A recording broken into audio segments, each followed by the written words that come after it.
We back another episode, Tried and True podcast, where I get to keep it a stack and all honeys. Um, let's go here.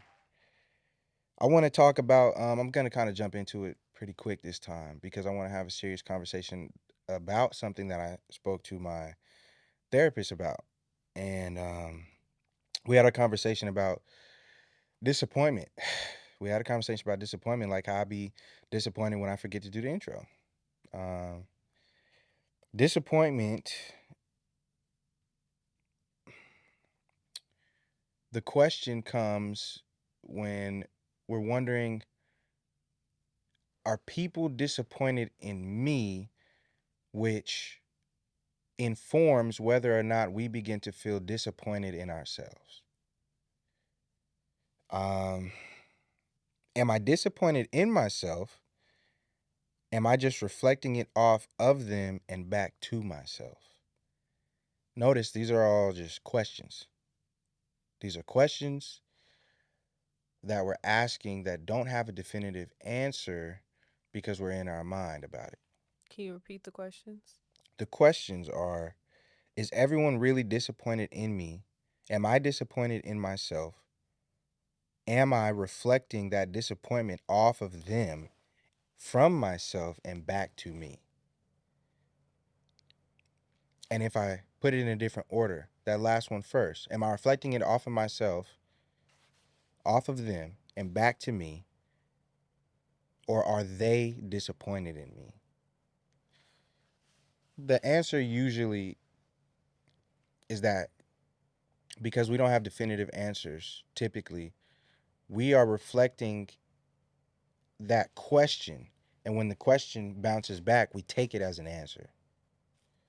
And we assume that people are disappointed in us. And so we become disappointed in ourselves. And that, in my opinion, is an illusion that we create as people who are actually striving to do better. The level of disappointment or the degree of disappointment, that people are experiencing, especially during these times that we're in right now, the disappointment that we're experiencing is usually a result of us caring about the outcome of things. We care about the type of person that we're being. We care about the type of results that we get, the way that we do our work, especially the passionate person. Especially the passionate person. The passionate person wants to do, they want to respect whatever the craft is. They want to take the work seriously. They want to do a good job. They want to serve people properly. The passionate person experiences high levels of disappointment often, often, often, because they care. Whatever that thing is that you're most passionate about, you probably experience a lot of the most hardship in because that's the thing that you care about. If I don't really care, if I'm shooting a basket into the trash can and it's a juice box and I miss, I don't really care that much. So I don't really get disappointed in the fact that I miss. Now, I usually make all mine, usually. Now, I missed a bunch lately and I experienced a small level of disappointment because I missed like 5 in a row at the crib, which is unusual for me because it's not even far that I be throwing them from. Okay, but I missed a bunch of them. A little disappointed or whatever, but it was nothing in comparison to. I remember when I remember when I had a song. It was a song that I didn't even keep out. Actually, I ended up deleting it off the internet. It's a great song. I'm gonna re-release it.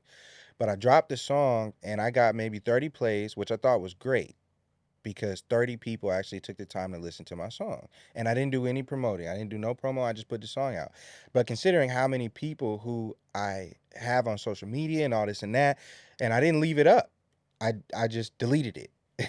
Because I was so disappointed, because I take it so seriously, because I want to serve the people properly, because I'm a passionate person. And I was experiencing a degree of disappointment because I was going, dang, are people disappointed in the product that I just provided to them? Are the people disappointed in me? I reflected that out of me onto them, off of them, back onto me, and I took it as an answer. But it was fake. That was an illusion. And I made a decision, a real decision, based on an illusion. Sort of like a mirage. You see water in the desert, you run up on the water, you start trying to drink the water, now you eating sand. Now you eating sand. You know, and then you didn't turn the sand into dirt because you got it wet. It's an illusion. It's a mirage. If you were to put down responsibilities you believe you're currently holding that other people should be sharing, what's the worst that could happen? That is a conversation. In this same conversation, I'm going somewhere that I had with my therapist because I believed that I was becoming overwhelmed and I was creating disappointment out of thin air because I was doing the most and I was taking on so many responsibilities. And she asked me, if you were to put some of this stuff down, let's just remove disappointment for a second and just think about what's the worst case scenario if you were to put some of this stuff down.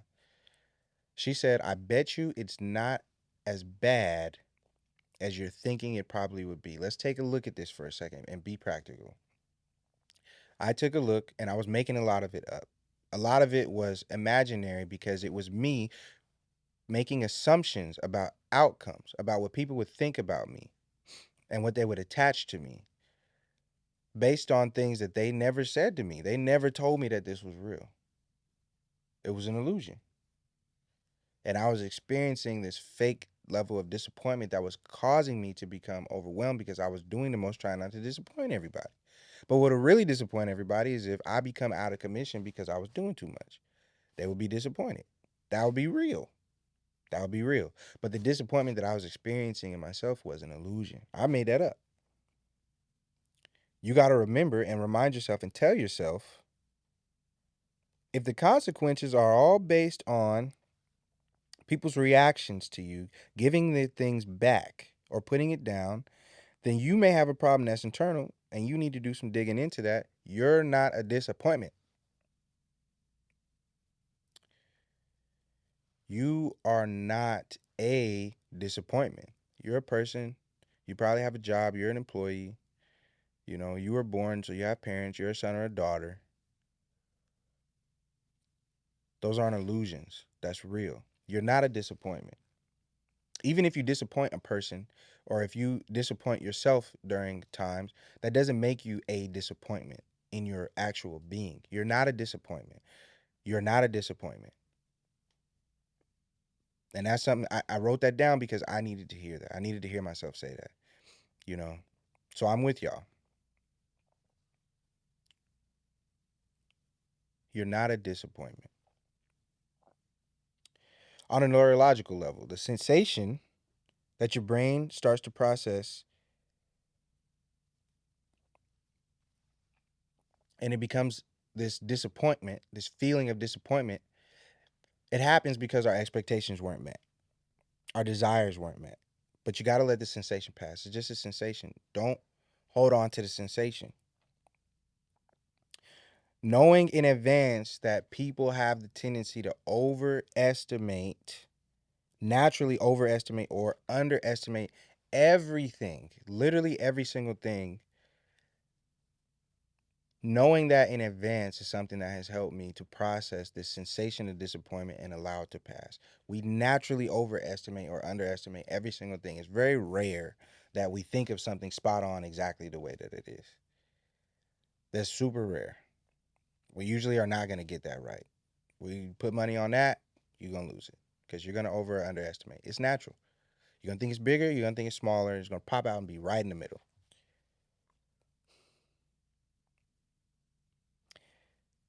Catastrophizing, that's a word for you right there. Catastrophizing is natural.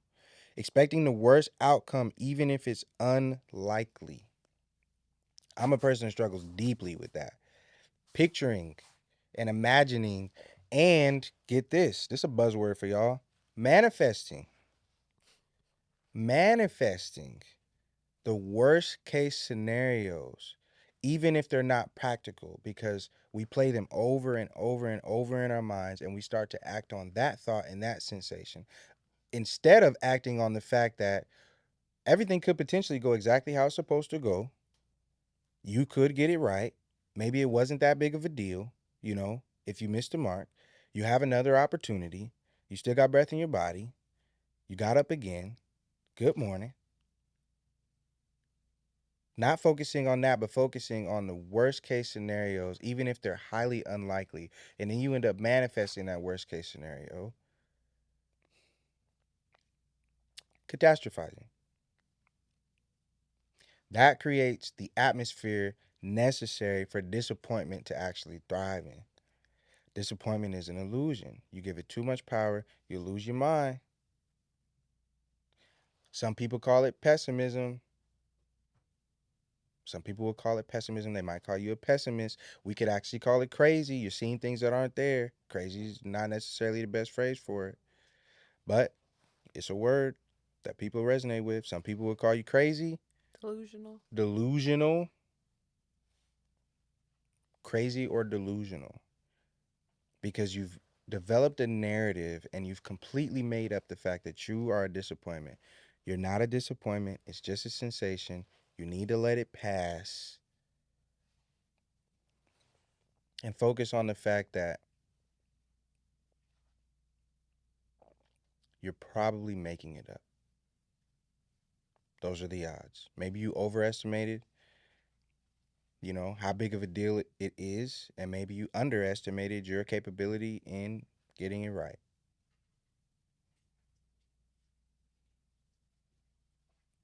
But you're not a disappointment.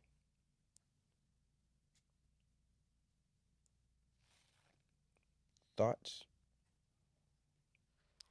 I don't really have a lot of thoughts. I mean, I think this ties to the last episode really well of like, in order to let go of your self perception of disappointment, you have to be present in what is and not what you believe is so. And I think that's the illusion, right? That's the illusion of it all. It's taking ourselves outside of what is.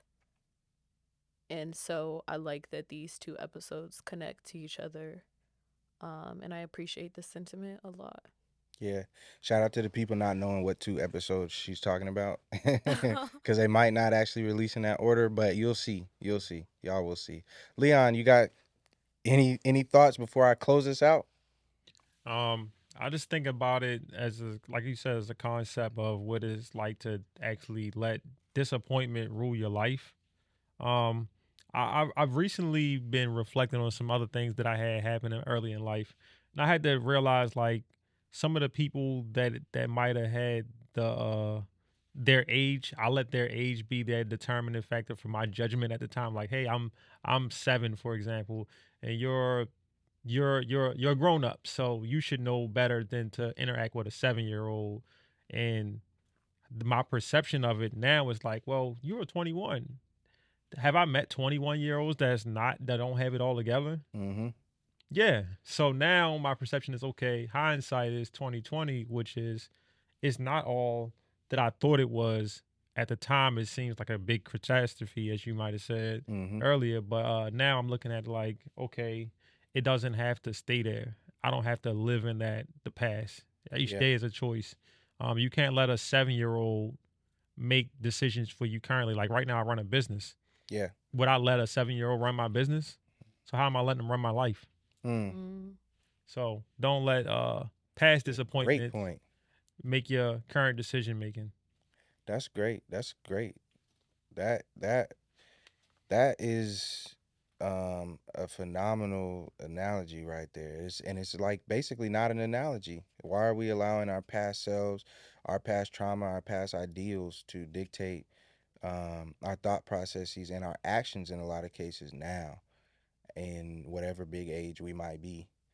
Um, that's great. And I think, like, just adding to that, something that we've been talking about recently and that I talked to Aaliyah about a lot is Shout out to Aaliyah. shout out to Aaliyah, is acknowledging the versions of yourself and thanking them for bringing you to this moment, but Mm, not letting them live, right? Like, mm, not letting their disappointment or whatever they were festering on be the present. And so I like what Leon said because, yes, I acknowledge and I thank all my old selves for bringing me here, but I can't war with what they were dealing with because I'm here right now. yeah, yeah, that's good. I'm gonna wrap this up with a quote that I thought was impactful. Um, this is An original quote is one worth writing down. So I wrote it down.